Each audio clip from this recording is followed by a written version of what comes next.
Often when you think of mass genocides, your mind will always come to the Holocaust, the tragedy in which the Nazis captured, tortured, experimented on, and murdered millions of Jews. There are other genocides, however, that are arguably on the same level and even worse than the Holocaust, examples being the Armenian and Cambodian genocide, to list a few. Today, however, I'm not focusing on the three genocides previously mentioned.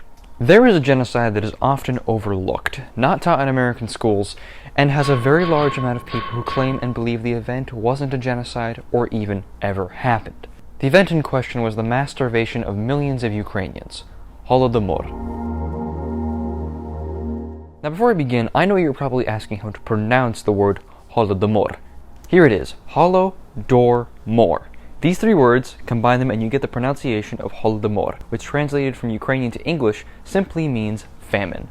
So what was Holodomor? Holodomor was a man-made famine engineered by Joseph Stalin that lasted from 1932 to 1933 that killed millions of Ukrainians, and was specifically designed to kill Ukrainians. Before I get into the meat of the topic though, let me talk a bit about Slavic bread, but in particular Ukrainian bread.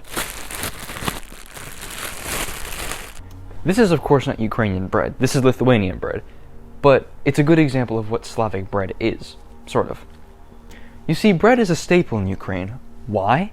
Because Ukraine has a ton of grain and wheat. I mean like ungodly amounts of grain. So much grain. 70% of Ukraine's land is for farming.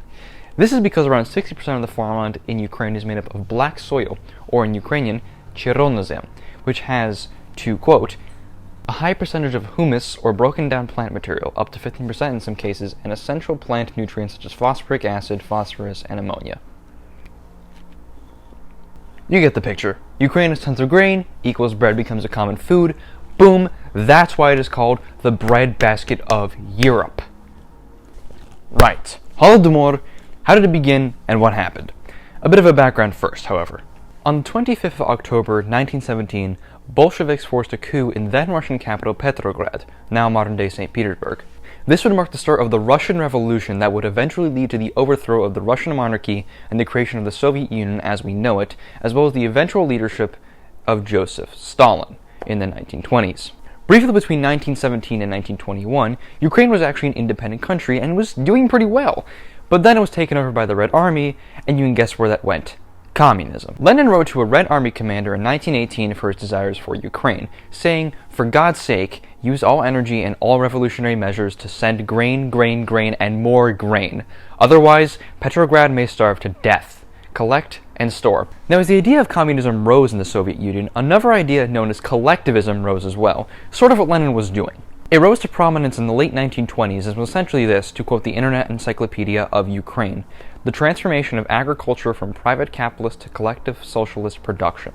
Essentially, you give the government all your crops, and those crops get distributed amongst all of the people. Name says it all. So, Ukraine is absorbed into the Soviet Union, Stalin is in power. What now? This is when things begin to go south for Ukrainians. Near the end of the 1920s, Stalin began to execute and arrest Ukrainian intellectuals, Communist Party members that supported Ukraine's independence, and church leaders. At the same time, Stalin began enforcing his collectivism drive and started to confiscate Ukrainian farms, villages, and all of their belongings. Stalin began creating collective farms to serve the government's grain demand. By March 10, 1930, 65 to 70% were collectivist government farms in Ukraine alone. The year is now 1931, and Holodomor has begun. The farmers were forced to farm and produce grain for the Soviet Union, but the government set astronomically high quotas for the farmers to meet, and not a single one could keep up with the government's demand. The amount of suffering Stalin's regime inflicted upon Ukrainians is a lot to talk about, so stick with me here. The government was so obsessed with producing all this food and crop for the motherland that they went to extreme lengths to punish Ukrainians who disobeyed, trying to leave the country or even pick up scraps. Kulaks, sort of Ukraine's middle class to put it mildly, were despised by Stalin. Thus he had their homes pillaged and the kulaks sent to labor camps.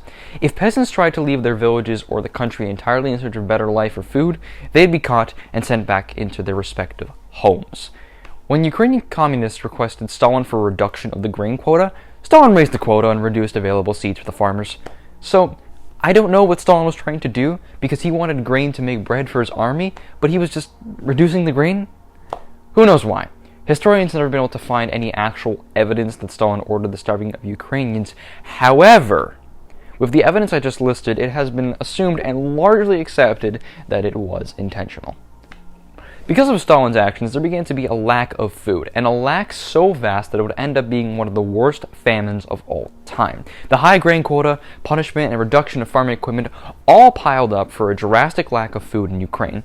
People starved. Men, women, and children all starved. Certain regions of Ukraine suffered an estimated 20 to 25% mortality rate, an entire fourth of populations.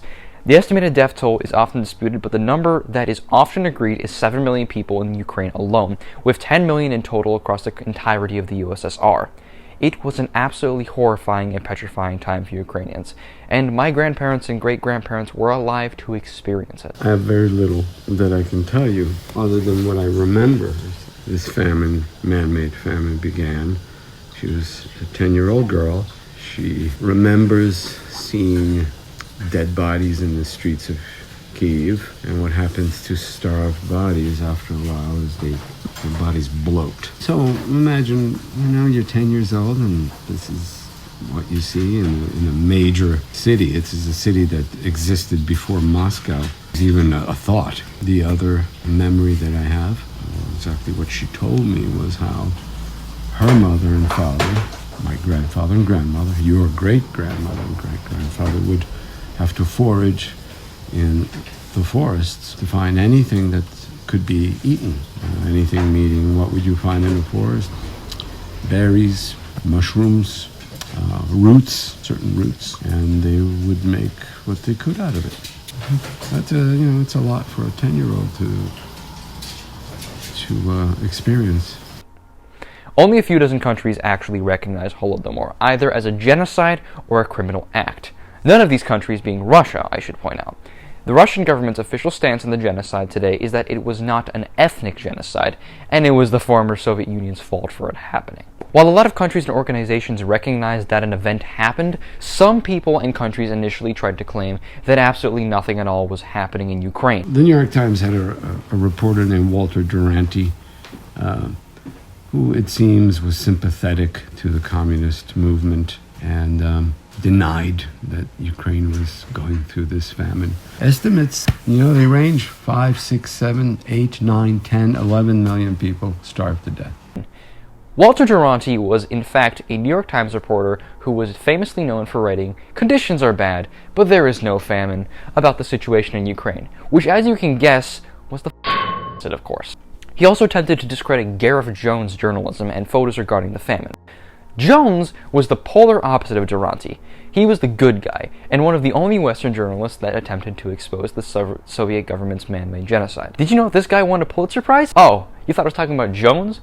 No, it was Duranty. The New York Times largely discredits his work on Holodomor and his prize, but the Pulitzer Board still recognizes it. Don't you love the world sometimes? Lots of people still do not recognize this event, and will heavily dispute it. These people you should not listen to. Holodomor is considered to have been ended in 1933 after only 1 year of technically beginning, but it started years earlier. However, the effects of Holodomor, such as low birth rates, would go on for years to come.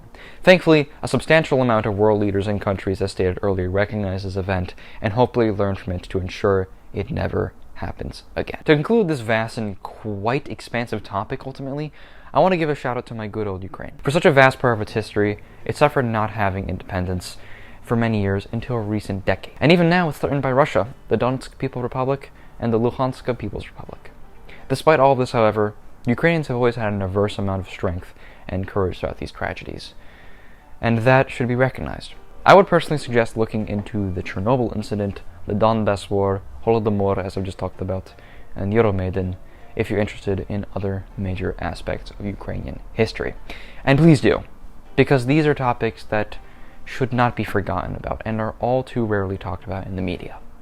I hope this has been an insightful and educating video on a topic that not many people have ever heard about even, and one that should be recognized. If you enjoy this type of content and you want to see more hidden aspects of history that's not often taught, consider subscribing. It helps grow our channel and distribute these stories to more people.